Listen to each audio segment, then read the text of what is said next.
Coffee Talk. It's Megan and Janis. hey guys, happy holidays, happy Hanukkah to those that are celebrating. Hope Yes. everyone's well, and we certainly have finals. Guys, it's a couple more days, and you should be home free. You can do it. You can get through it. I promise. You can get through it, and you will. But we thought again today, we've actually had quite a few different comments. So I wanted to keep things kind of on that same theme this week, Janis, if that's cool with you. Yeah. So I'm going to go ahead and start out, kind of jump right into it. First actual email or question that I've gotten is from Maddie out in Buffalo. Okay. Who are getting 2 feet of snow today. Poor girl. Hopefully you have a shovel. But she was asking me a little bit, or she had asked about the score. So basically, she said that she needs to get a 510 to get into the program. Okay. I guess I'm not sure what school this is, but a 510. She said she's scoring on her practice exams, and she did say she didn't name the company, but she said they were private practice exams, $499, none of the AAMT. Okay. 499, and the highest she's gotten is a 501. Her question is, what does that correlate to as far as percentage wise, and what are your recommendations, or what are Examkrackers? Do we think she can get to a 510? So what are your thoughts? Okay, so if I had Maddie on the phone, which hopefully Maddie is watching, to get answers. And thank you for the questions, guys. We want more, so please send more in. You can comment on the video.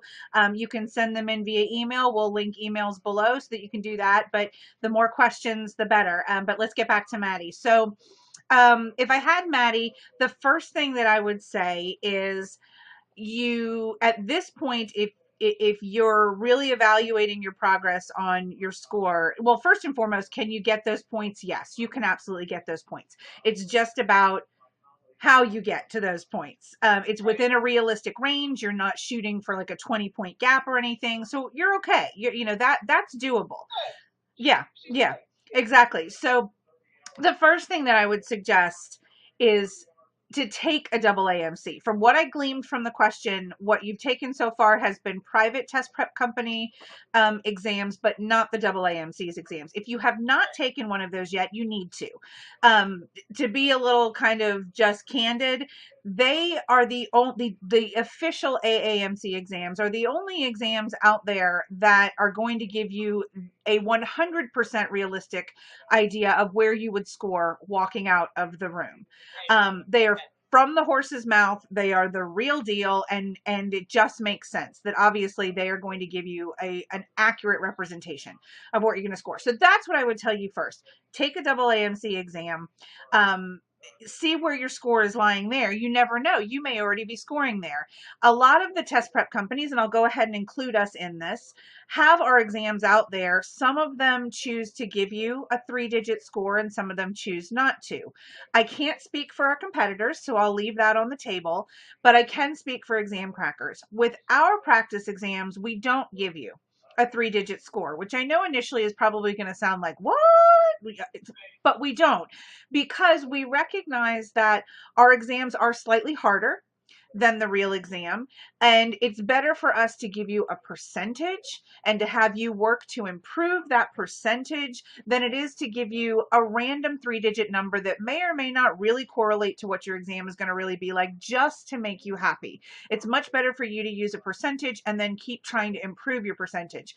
At Examkrackers, we have 6 exams that are sold individually. You get 4 of them, excuse me, if you take the course. You can purchase all 6 individually if you're self-studying, but you can work to improve your percentage over the course of 6 exams, obviously. So that's my first piece of advice. Take a AAMC exam, see where you really stand. If you're still needing improvement in as far as your number goes, then what I'm going to tell you to do is really dig in to the last exam that you took. So whether that's the last private company exam that you took, or whether it's the AAMC exam that you took, dig in and start to analyze those exams. Look for patterns. Don't necessarily just look for which section you're scoring the lowest in, but start to look across the entire exam for patterns of, is there a particular type of question that you're missing? Is there a particular type of question where it's worded a certain way and you're tripping up on it over and over again? Or is it totally random? Or is it concept based? Is it critical thinking based? Try to find that pattern. And that analyzation, is that even a word? I don't know if that's a word. How about assessment? Assessment, that's a better word. Thank you. I'm just going to make up my own words as I go along, guys. But that assessment of those exams is going to glean you so much valuable information, and ultimately is what's going to start helping you tick that score up number by number until you get where you want to be. So hopefully that helped. Yeah, I think so. And I want to just throw this out. This is on the AAMC.org homepage, which everyone hopefully has that bookmark. Yeah. You can go ahead and take a look. They did some studies through when they initiated the new MCAT and kind of the conversion. But you can go ahead and take a look at the percentile. I'm not going to take up a lot of time, but let's just say a norm. I'm looking at it right now. Let's say it was the physical sciences and you scored a 125. That's basically coming in at a 57th percentile. Okay, that's either here nor there. Now we'll go to the top of the spectrum. Let's say it's a 132. Okay, obviously that's 100. To give you a better range, also a 130 is coming in at a 97. A 128, which is actually where I'm actually seeing most of my students, 128, 129. That's coming in at an 87th percentile. Okay. So, now, obviously, guys, remember that will fluctuate. That's not a hard line percentile, because the percentile is also factoring in everyone else who took that particular exam on that particular day. So there is a little variance on a theme there, but it'll give you an idea of where you would stand. Absolutely. And that is, again, something, feel free. Another thing Janis and I do is we do open ourselves up, or we keep lines of communication open. You can call the main number, our 800 number, and they'll patch you through to us if you want to spend a little bit more time talking about the score, whether you're in the course, you're doing a self-study, you're moving along, that kind of thing. It's trying to point to the 800 number, and I can't, I'm backwards. It's right there. So feel free, and when we're off coffee talk or whatever, Janis and I would love to spend a couple of minutes just so you really are going in the right direction. You do have a solid goal in mind, a realistic goal in mind. We're certainly not going to blow smoke in your face, and we'll keep it as real as we can. Yeah. And Megan, you want me to throw one of my questions at you? Have at it. All right. Okay. So this one comes from Joey from Arizona. Joey commented, first of all, he said he really likes the videos so far. So thank you, Joey. We appreciate that. But he said he can't help but wonder, why would he choose Examkrackers specifically for prep when there's so many other options out there? He said, why Examkrackers? Why should I choose you guys over all of the other competition that's out there? All right, great question. Thanks, Joey. First and foremost, I would have to say actually two things that definitely jump out. Number one, our books. Continually and have been rated number one, hands down. Google it yourself. I think that's an excellent reference. So you're not hearing it from me or Janis or anyone else that works. Read what your peers have to say, the reviews. They're just incredible. We had a bunch of educators that actually put the materials together, and I might add, revised. We didn't just put new covers on and make them look fancy. To my knowledge, I'm not sure of that statement, so I'm not going to say that. But we have revised our books for a second time, reflective of the new MCAT. So first and foremost, find material that clicks with you, and I think we chatted about that in an early episode. Amazing diagrams, really off the chart.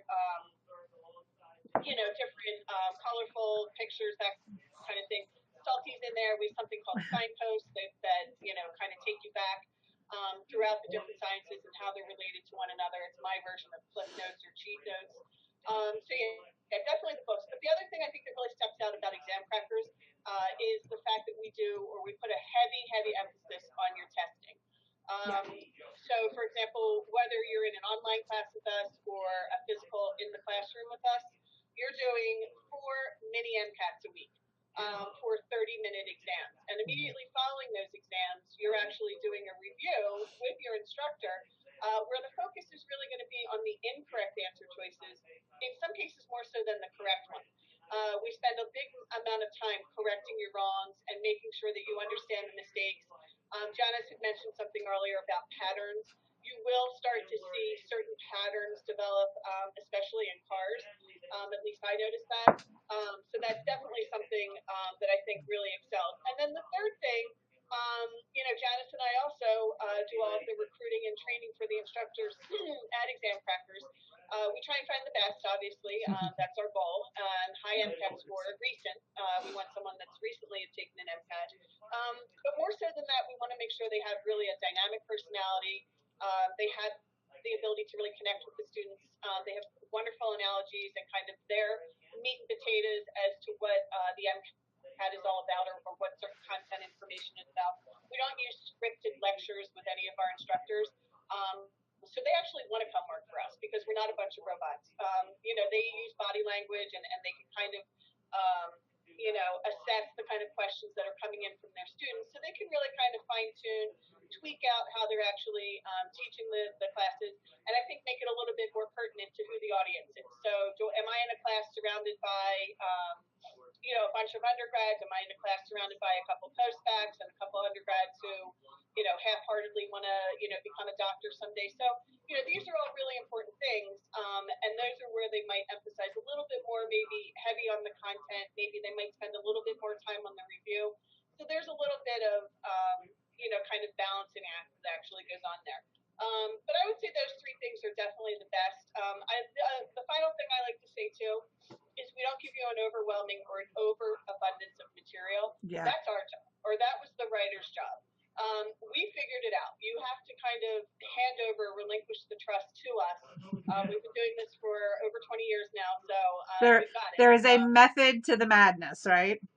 Yes, there's a definite method to the madness. So we've got that. So once you, as I said, kind of give the trust back and do what we tell you to do, you should have no problem whatsoever. I mean, my students that maintain somewhat regular communication with me tend to really know how to maximize their experience with the course, manipulate certain ones of our sessions that I think they need to be in, some of our extra or non-mandatory sessions that we hold on the weekends, as well as taking advantage of class time. Whether it's forgoing the break and maybe, hitting up the instructor with some questions, that kind of thing. Yeah. So overall, I think it's very solid. And for our self-study, I'm going to add that in real quick too. As we've mentioned in earlier episodes, we do have our home study syllabus. It's actually on our webpage. But again, a call to Janis or I, we definitely, it's an awesome 5-minute call. We'll definitely point you in the right direction. Absolutely. So, okay. Absolutely. Okay. We've got some time. I actually have another question. Okay. From my favorite place in the world. In fact, I think I might even know this guy, but I don't know. We'll see. Luis, do you remember him from Puerto Rico? Of course I do. Yeah. Okay, I'm pretty sure. I couldn't tell from the email, or from the address, but I think it was him. But anyway, he was asking advice on self-study. He's not able to get up to the States. He's a little bit financially strapped right now, and was asking what our thoughts were on, or what my thoughts were, but I'll throw it out to you on self-study. Yeah, absolutely. Well, and first of all, I hope everything is starting to get back to normal in Puerto Rico. I fear it's probably not. We love it there, so our thoughts and our prayers and our hopes and all of that obviously goes out to everybody there. For those of you who are still dedicated to studying for the MCAT, bless you. We, as far as self-study goes, Megan just mentioned it a second ago. The first thing I would tell anyone to do is to jump on the website, go to the home study section. It's right on the main page. There's a icon of a house, I think. I'm pretty sure it's a house with a chimney, and it says home study right underneath it. When you click on that, it's going to take you to a syllabus, a 10-week syllabus that will walk you through our manuals from start to finish and tell you what to do every single day of the week, including days of doing absolutely nothing. So it has the importance of studying, but it also has the importance of knowing when to kind of stop and breathe and take a break and have that relax point. as well. So you definitely want to take advantage of that syllabus. It's a phenomenal resource. It's completely free. I don't know if I mentioned that, but it's completely free. There's um, no catches, no strings attached. It's just going to ask you to get our full set of study guides because that's what it's based on. If you are disciplined enough to hold yourself to that schedule, there have been thousands and thousands and thousands of students who have used that and had tremendous success. If you follow it to a T, it's also going to ask you to purchase at least 5 practice exams. That is because as a company, we firmly believe that you should be taking a practice exam roughly every 2 weeks that you study. No, you're not going to be prepared to take all of them. No, you're not necessarily going to feel ready to take them, but you need to be practicing it every 2 weeks so that you are optimizing your endurance. You're figuring out when you're going to get hungry, when you're going to have to go to the bathroom, what it's going to be like to just sit there for 7 hours. There's so many lessons that you learn from actually taking those exams that we want you doing them every 2 weeks in preparation. So it's going to ask you to purchase the books. It's going to ask you to purchase 5 practice exams. And then at least I believe one of the AAMC's practice exams as well, which we talked about a little bit earlier, how important they are. Frankly, you should be buying all of them, but the syllabus tells you to purchase at least one of them. So anyone who's considering self-study, that is exactly where I would tell you to start. That syllabus can obviously be manipulated. If you have a little bit longer than 10 weeks to study, great. You can manipulate it out a little longer. If you have a little bit less, you can manipulate it down. If you're questioning at all how much you can manipulate that or how to manipulate it, you can call me, you can call Megan, you can call the 1-800 number at the bottom of the screen. You can email either one of us, and we are more than happy to talk to you about your particular plan, your particular direction, and how to kind of help you guide through, or help guide you, excuse me, through that syllabus. The other thing that I would mention as well is if for some reason you're going through the syllabus or you're anticipating going through it and you just feel like you still want someone to bounce things off of, Megan and I are going to be able to talk to you, but trust me when I say we are not going to be able to answer your physics questions. So we're just going to put that on the table right now. Neither one of us are answering any physics or any chemistry questions. So we do have a number of standalone resources where you can get at an instructor. The first is our forum. You can purchase a membership to the forum, which is extremely inexpensive. I think it's making something like $24 a year. If I remember correctly, it's extremely inexpensive, but that gets you access to what is locked on the forum. If you go to the forum right now on our website, you'll see you can get into it, but there's a lot of areas that are locked. If it's a locked area, then once you have a membership, you can get in there, you can post questions, and one of our moderators, there's 2 of our top instructors in the country who are actually more than 2, I think now, who moderate those questions. They will answer questions for you within a 24 to 48 hour time frame. So that's one way to get an instructor. The other is our MCAT hotline, which I like to call office hours. It's essentially office hours where you can get to one of our live instructors online for a certain amount of time during the week. It's actually 10 hours during the week. It's a subscription-based service. You can buy a month subscription, and for 10 hours every week for a month, you can get in there and you can talk to a live instructor and bounce off questions or feedback. If you feel like you need more or you need a little bit more personal, you can always go to tutoring. We obviously have private tutoring available, both in person if you're in a location where we have instructors, or Luis, if we're talking about you. We don't have instructors in Puerto Rico right now, so we could do online private tutoring. And we have phenomenal instructors who will do online private tutoring with anyone, anywhere in the country. So those would be some extra resources if you were just kind of looking for that more personal touch as you studied through it on your own. Excellent. Okay. Yeah. Luis, call me if you're watching this. Okay? But yeah, give me a shout.